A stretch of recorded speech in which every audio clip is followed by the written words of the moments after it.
Ukraine पर रूस का भीषण हमला, एयर स्ट्राइक कर एक के बाद एक दागे कई बम।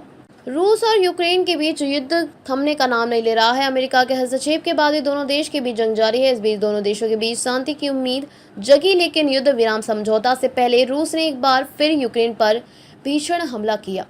पुतिन के सैनिकों ने एयर स्ट्राइक कर एक के बाद एक कई बम दागे। एक तरफ यूएस के राष्ट्रपति डोनाल्ड ट्रंप रूस यूक्रेन की जंग को खत्म करने की कोशिश में जुटे हैं, तो दूसरी तरफ व्लादिमीर पुतिन की सेना का अटैक जारी है। खबर आई थी कि दोनों देश 30 दिन के युद्ध विराम समझौते के लिए तैयार हैं, लेकिन आज उसके उलट पुतिन के सैनिकों ने यूक्रेन पर ताबड़तोड़ हमले किए। रूस के हवाई हमले से यूक्रेन को भारी नुकसान पहुंचा। यूक्रेन के शहरों पर ऊपर लड़ाकू विमान नजर आ रहे थे और चारों ओर से ही आग दिखाई दे रही है। इस अटैक में कई लोगों के मारे जाने की खबर सामने आ रही है, हालांकि अभी तक कोई आधिकारिक बयान नहीं आया है।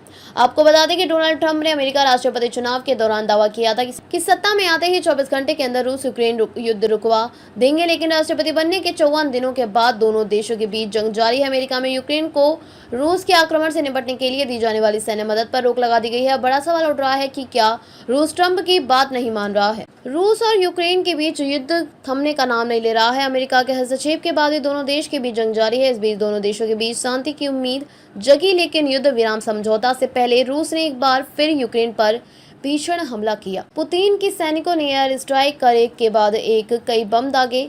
एक तरफ यूएस के राष्ट्रपति डोनाल्ड ट्रंप रूस यूक्रेन की जंग को खत्म करने की कोशिश में जुटे हैं, तो दूसरी तरफ व्लादिमीर पुतिन की सेना का अटैक जारी है। खबर आई थी कि दोनों देश 30 दिन के युद्ध विराम समझौते के लिए तैयार हैं, लेकिन आज उसके उलट पुतिन के सैनिकों ने यूक्रेन पर ताबड़तोड़ हमले किए।